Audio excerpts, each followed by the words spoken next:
আসসালামু আলাইকুম, সবাইকে শুভেচ্ছা এবং অভিনন্দন জানিয়ে শুরু করছি। তোমরা যারা এবার এইচএসসি পরীক্ষা দিতে যাচ্ছ আর কিছুদিনের মধ্যে অর্থাৎ কয়েক মাস পরে শুরু হবে, তাদের জন্য আজকে এই ভিডিও ক্লাসটি খুবই গুরুত্বপূর্ণ। আজকে আমি প্রথম পত্রের উপর সাজেশন ভিত্তিক একটি আলোচনা করব। তোমরা যদি কেউ আমার এই ক্লাসটি শুরু থেকে শেষ পর্যন্ত দেখো, তাহলে একটি পূর্ণাঙ্গ ধারণা পাবে যে কিভাবে তোমার পড়া উচিত এবং কোন চ্যাপ্টার থেকে তুমি নিশ্চয়ই এবার কমন পাবা এবং কোন চ্যাপ্টার থেকে আসার সম্ভাবনা খুব কম। এর উপর ভিত্তি করে আমি আজকে এই ক্লাসটি নেব। তাই আশা করি তোমরা ক্লাসটি শুরু থেকে শেষ পর্যন্ত দেখবা। চলো কথা না বাড়িয়ে আমরা ক্লাস শুরু করি।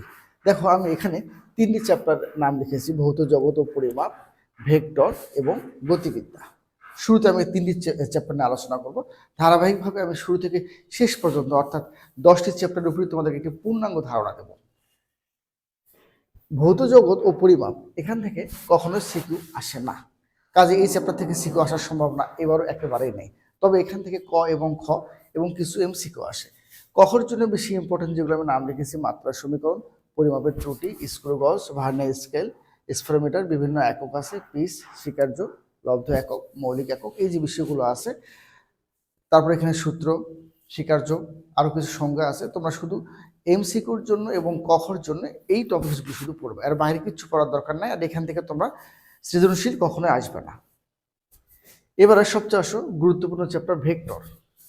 ভেক্টর চ্যাপ্টার কিন্তু অনেক বড় চ্যাপ্টার অনেকের কাছে, আবার অনেকের কাছে খুব সহজ চ্যাপ্টার একটি।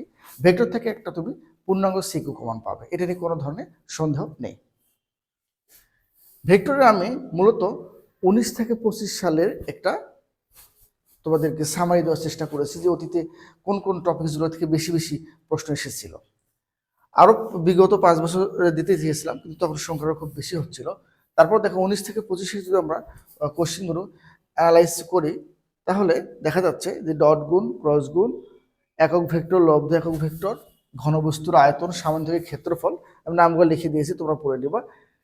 এই টপিকসটা থেকে মোটামুটি প্রায় 45 বার কোশ্চেন এসেছে, বিভিন্ন বোর্ড মিলে আর কি, সবকটা বোর্ড মিলে। আর নদী নৌকা থেকে এসেছেও প্রায় 40 বারের মতো। তার মানে এই দুইটা কাছাকাছি। তার মানে বিগত এই 5-6 বছর মিলে সবগুলো বোর্ড মিলে প্রায় এই দুই টপিকস থেকে যদি আমরা মোট কোশ্চেন সংখ্যা ধরি, প্রায় 100 কাছাকাছি প্রশ্ন এসেছে। তার মানে এই দুটো টপিকসকে আমি 3 স্টার দিলাম। এরপরে আপেক্ষিক বেগ। আপেক্ষিক বেগটা অনেকেই বুঝতে একটু ভয় পাও বা করতে চাও না। আপেক্ষিক বেগ থেকে প্রশ্ন খুব কম এসেছে, মোটামুটি 7 বারের মতন, উপাংশ থেকে 4 বার।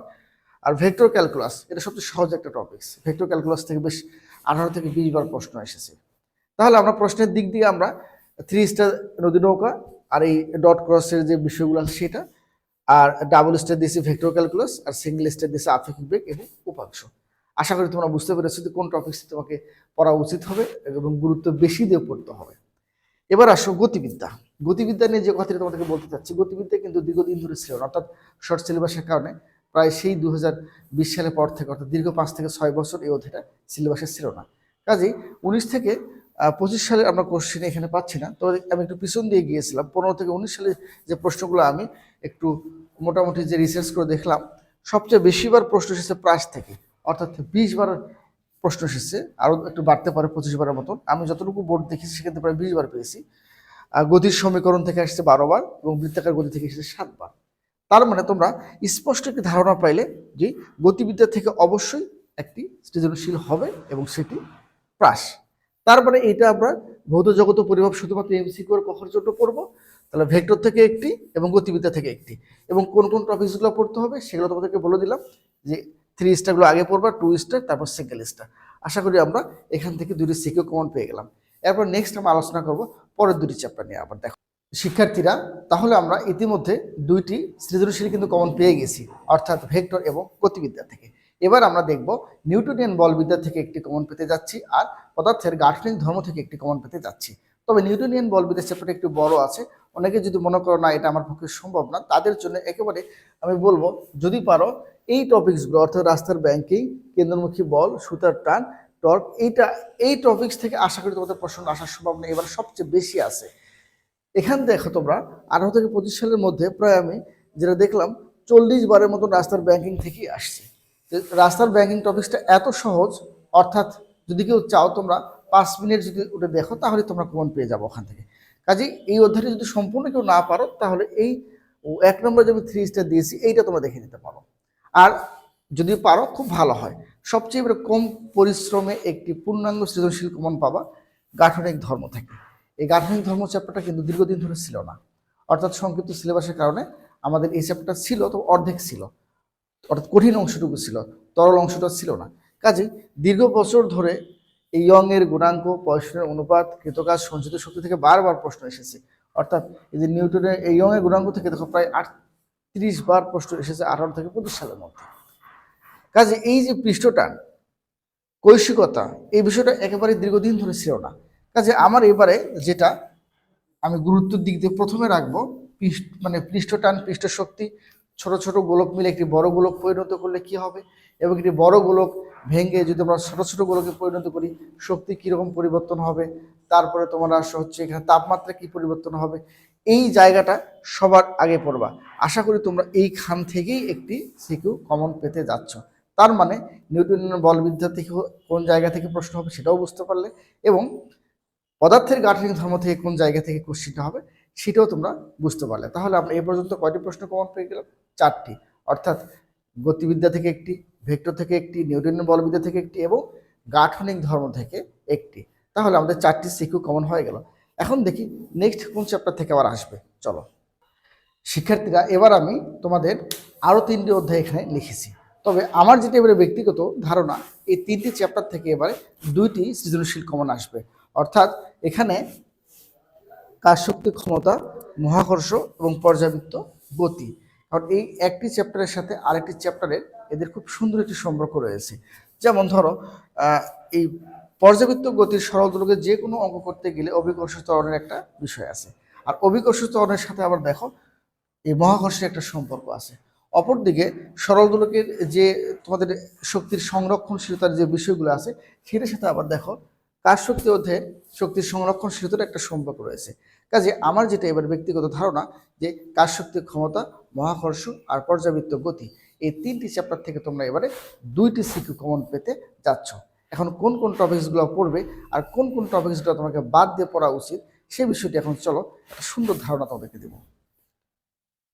দেখো কাজশক্তি ক্ষমতার সবচেয়ে যেটা হাই ভোল্টেজ বা সবচেয়ে বেশি ইম্পর্টেন্ট বলবো কুয়া, চৌবাচ্চার অঙ্ক, গৃহশক্তি, গতিশক্তি, অর্থাৎ আনত তল দিয়ে ওঠানামা করার ক্ষেত্রে শক্তির সংরক্ষণশীলতার নীতি, এই টপিকসগুলো থেকে প্রায় 18 থেকে 25 সাল থেকে প্রায় বলা যায় 50 থেকে 55 বার কোশ্চেনগুলো এসেছে।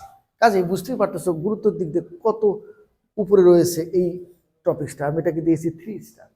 তাহলে তোমরা এইটা খুব ভালো করে পড়বা। এরপর আসো স্প্রিং, বল দ্বারা কৃত কাজ, তারপরে হচ্ছে তোমার কাজশক্তি যে উপপাদ্য আছে, এই বিষয়গুলো ইম্পর্টেন্ট আছে, তবে তার পরে এর স্থান। তাহলে তোমরা কাজশক্তি থেকে কোনটি পড়া দরকার সেটা তোমরা নিশ্চয়ই বুঝতে পেরেছো। এরপর আসো মহাকর্ষ এবং অভিকর্ষ। মহাকর্ষ এবং অভিকর্ষ অধ্যায়টা মোটামুটি সহজ আছে অন্যান্য অধ্যায়ের তুলনায়। এখানে সবচেয়ে বেশি ইম্পর্টেন্ট হচ্ছে স্যাটেলাইট, অর্থাৎ কৃত্রিম উপগ্রহ, অভিকর্ষ ত্বরণ। অভিকর্ষ ত্বরণ বলতে আমি বোঝাতে চাচ্ছি যে ভূপৃষ্ঠের ভিতরে গেলে কি হবে, অর্থাৎ গভীরতায় গেলে কি হবে, আবার ভূপৃষ্ঠ থেকে যদি বাইরে যায় সেক্ষেত্রে কি হবে। এই যে জির মানের যে পরিবর্তনগুলো হয় সেই জির মানের পরিবর্তনের অঙ্কগুলো খুব সুন্দর করে করবা। আর কৃত্রিম উপগ্রহের উচ্চতা, বেগ এবং আবর্তনকাল, আশা করি তোমরা এই টপিকস থেকে একটি মানে সিকিউ কমন পাবে। এর পরের স্থানে আছে মুক্তিবেগ, মহাকর্ষ বিভব প্রাবল্য এবং কেপলারের সূত্র, অর্থাৎ এর পরের ধাপে আমি এটা 2 স্টার দিয়েছি। এরপর আসো পর্যাবৃত্ত গতি। পর্যাবৃত্ত গতির মেইন প্রশ্নই হচ্ছে সরল দোলক এবং সরল দোলকের সূত্রের সাহায্যে কী বের করতে পারি, সময় বের করতে পারি, পাহাড়ের উচ্চতা বের করতে পারি। একটা সরল দোলককে পাহাড়ের উচ্চতায় নিয়ে গেলে সময় কি পরিবর্তন হবে, অর্থাৎ গরম অঞ্চল থেকে শীত প্রধান অঞ্চলে নিয়ে গেলে সময়ের কি পরিবর্তন হবে। সুতরাং এই সরল দোলকের টপিক্সটা খুব সুন্দর করে পড়বা, এবং সরল দোলক যদি আমরা দুলতে দিই সেক্ষেত্রে শক্তির সংরক্ষণশীলতা নীতি কীভাবে মেনে চলে। তার মানে এই পর্যাবৃত্ত গতি অধ্যায়ে তোমাকে আসলে সরল দোলকটাই খুব ভালো করে পড়তে হবে। আর সরল দোলকের ম্যাথ করতে গেলে আবার মহাকর্ষ এবং অভিকর্ষ অধ্যায়টার সম্পর্কে তোমাদেরকে অবশ্যই জ্ঞান থাকা দরকার। তার মানে আমরা বুঝতেই পারতেছি এখানকার মেন প্রশ্ন হচ্ছে সরল দোলক এবং সরল দোলকের যে বিষয়গুলো রয়েছে।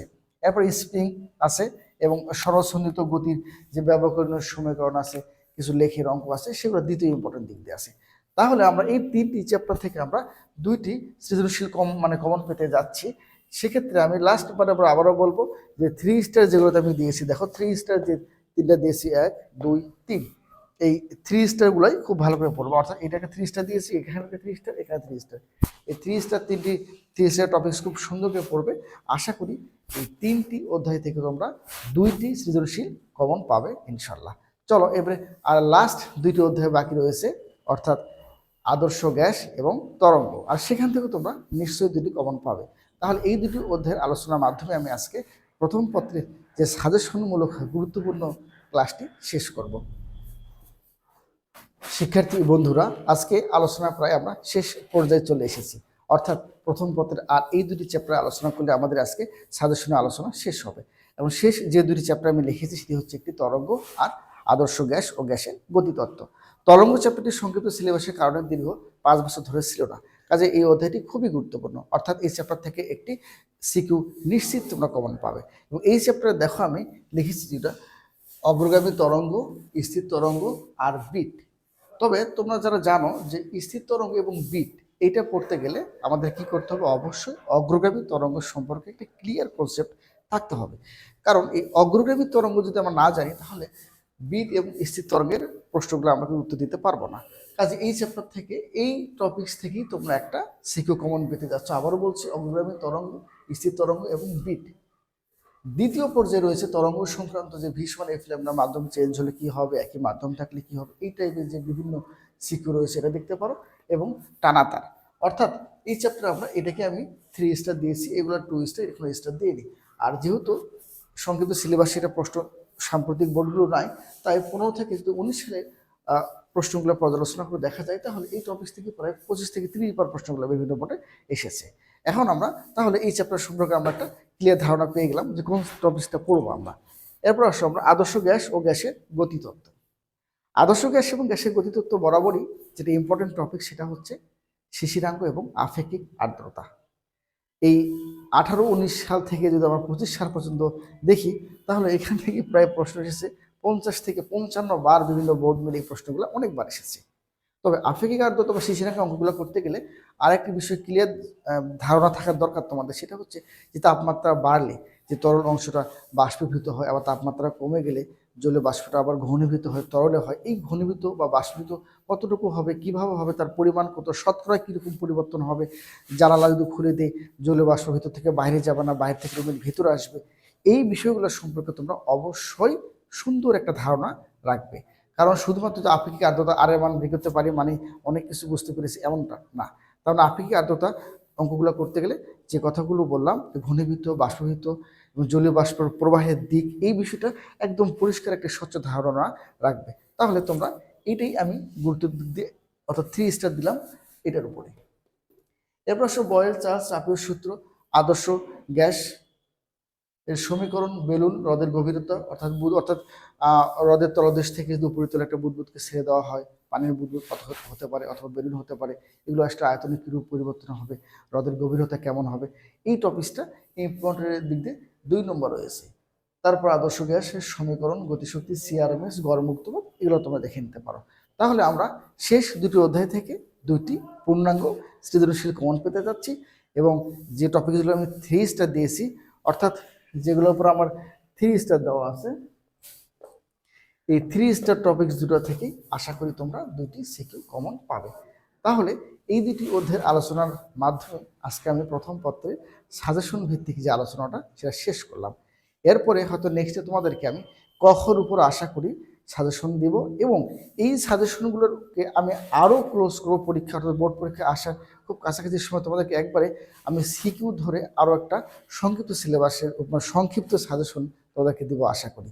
তোমরা এই ক্লাসটা সুন্দর করে যারা দেখেছো, পরীক্ষায় কীভাবে ভালো করা যায়, কোন টপিকসগুলো পড়লে তুমি পরীক্ষায় ভালো করতে পারবা, নিশ্চয়ই বুঝতে পেরেছো। সবাইকে ধন্যবাদ।